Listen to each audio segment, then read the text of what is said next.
and animation by Devron Bliss. It's your mock-up radio show for cartoon topics, animation topics, and animator interviews. It's Devron's Radio. Welcome to the show. We are here with yet another guest here on the show, Jake Savard, the maker of the series JakeClipz. He's an animator from Canada who I recently met, and he started his channel in 2010. And his channel consists of his cartoon series JakeClipz, which revolve around the characters Jake, Andy, Nick, and David. He has other animations also, such as the ones for Concordia University's 48-hour animation challenge. He has also started to do artwork too. So how are you doing today, Jake? Fantastic. How about you? I'm doing good. Great to hear. Glad to get this. Happy to get this started. Yeah. So I want to start with asking about your series JakeClipz. How would you describe JakeClipz? Back in 2010, when I first decided to get into animation, web animation was still a totally new concept to me. And one of the first web shows that gave me the idea that I could just do my own shorts from the comfort of my own home was Ed's World. And so I did what any reasonable person would have done at 13 years old and plagiarized him.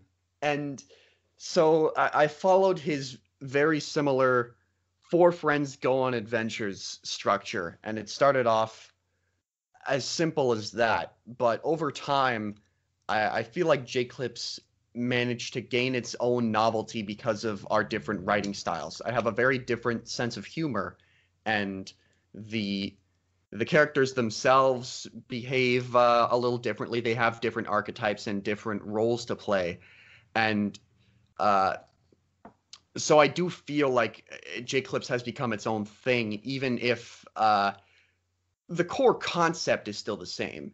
But the situations they end up in as well can be totally different at times.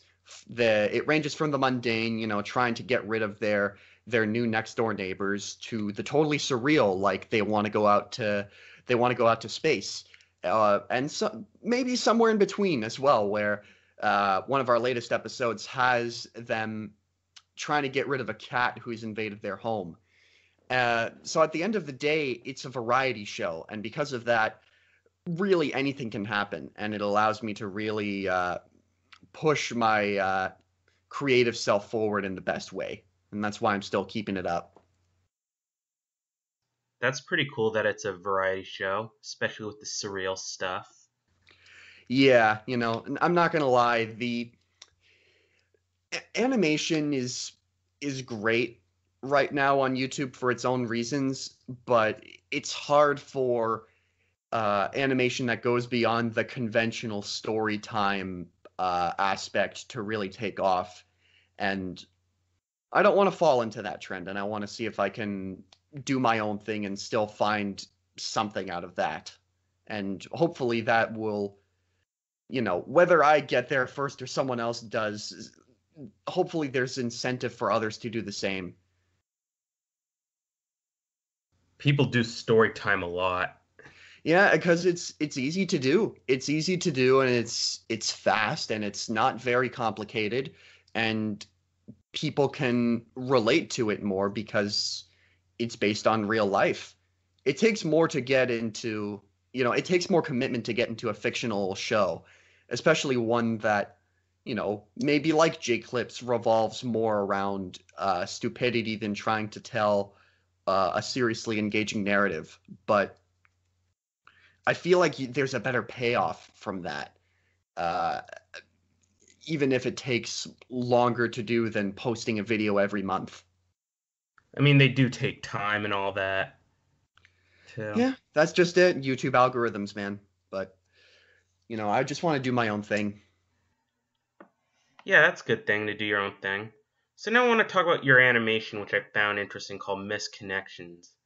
The one I commented in that makes me think about this scenario. How do you describe it? Well, I don't think I can talk about Missed Connections without talking about the 48-hour animation challenge that it was a part of. So back in 2015, when I participated in my first 48-hour challenge. Uh, I was paired up with 4 other people. We were a group of 5, and we had 2 days to make a movie centered around a theme, and the theme was pairs, as in groups of 2. So with that in mind, I was still pretty new to animating. We had a few newbies who had only been animating for less than a year, and we had a few professionals who had been doing animation for several years. And we all had very different styles to offer. And originally, that was a bit of a problem. But out of the blue, one person at some point suggested that we center our theme around crossing trains. And immediately, our greatest weakness turned into what I feel was the film's greatest strength, which was the contrast of visual styles. There were 2 of us who did character animation for that film, 2 of us who did backgrounds, and the last one who put it all together.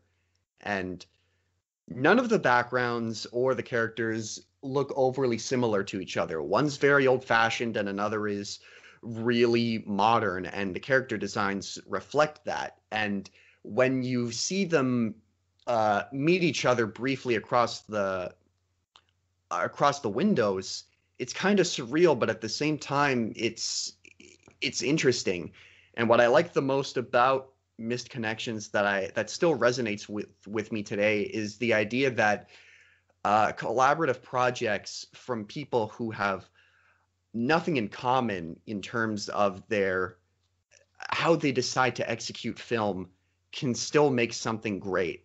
And I hope that I can make more of those kinds of films in the future. It's half of why I always want to do the 48-hour challenge in the first place. And that crosses over to another question I had about Concordia's 48-hour animation challenge. I saw you had these competition entries and the one for Nutshell Studios. What gets you to participate in animation contests? It's circumstantial. I'm going to be real. For Nutshell, it's because I had an idea and the winner got the winners would get exposure. I'm half of the time, sometimes it is that. Sometimes you want to involve yourself in community affairs because you know that that's one really good way to get your name out there. But as far as the 48-hour challenge goes, where it's completely local and almost entirely disassociated with my online persona, I love the idea of collaboration. Doing your own thing is great sometimes, and that's still what I prefer when it comes to JakeClipz at this current time. But collaborating gives you an opportunity to make something bigger than yourself in a shorter amount of time, because you have everyone piling in to work on stuff at the same time. And suddenly a 2-minute film only takes 2 days. And that's really gratifying. And it also allows you to really think outside the box. The film Rough Dessert, for instance, which was my latest 48-hour challenge submission that I put online, I believe, in October of last year. That all came about when my partner just asked, like, hey, can we just make a cute movie about dogs bouncing apples on their noses? And I never would have thought of that. The kinds of films I make are usually way more sarcastic and dry and ridiculous, and her idea was so wholesome. But at the same time, it was interesting to tackle something that under normal circumstances I probably would have never even considered. And especially, like, I'm going to talk about my time on the Powerpuff Girls Reanimate project. Because Reanimate projects like that are the greatest example of making something that's bigger than yourself. Everybody's got totally different styles, and they all pitch in, and suddenly within a year you have like a big 22-minute masterpiece that you can say you were a part of. And I don't think there's ever a time, even if the film doesn't turn out all that great, I don't think there's ever a time where seeing my name put in a big group like that is ever a bad thing. And if it doesn't take much out of my day, 48 hours, that's one of the best parts, is a short time limit. It's one and done, and then you could get back to business as usual. If it doesn't take much time, might as well go for it. You're always going to learn or experience something new along the way. So that's a pretty good interpretation of animation contests and, like you said, with Reanimate projects making something bigger than yourself. Yeah, one of these days I hope to make that a more consistent thing. Because as good as animating on my own is, it's, first of all, it's not profitable. Second of all, it is more satisfying when you get to work in a group. Yeah, definitely. And I've done the animation crossovers myself a few times too. And those were just as fun for you? Yeah, I'm sure, like the one with Fluffy Pro, J.M. Rushlow. I don't remember that. I'll have to look at that again sometime. Yeah, it's on his YouTube channel. I hope to do more animation collabs in the future. Mm-hmm. So with all the animation and the art that you uploaded on Twitter and DeviantArt too of Spider-Man and Smash Brothers, you seem that you're off to a pretty good start. Where do you see yourself going with the art and animation that you do?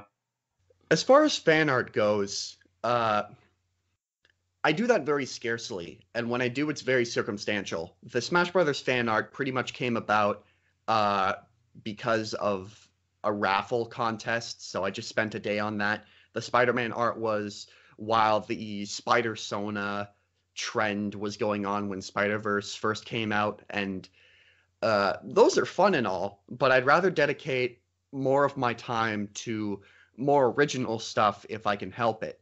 And there's a lot of stuff planned, more than you would probably think, given the very on and off again nature of my channel. 3 JakeClipz episodes are currently being worked on, or rather, they will be worked on once I'm done my studies in April. They've all been scripted and recorded, and now it's just a matter of putting them together and animating them. But I also have a short film that I'm working on for school titled Toy Unemployed, and you can find the work in progress of that on my YouTube page. It was a VOD of one of my live stream archives from Twitch.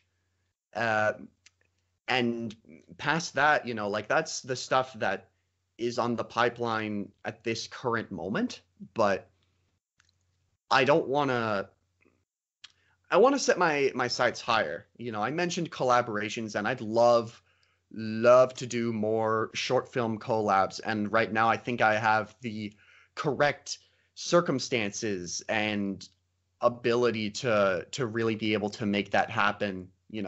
Even initiating it for a change instead of just jumping on some bandwagon.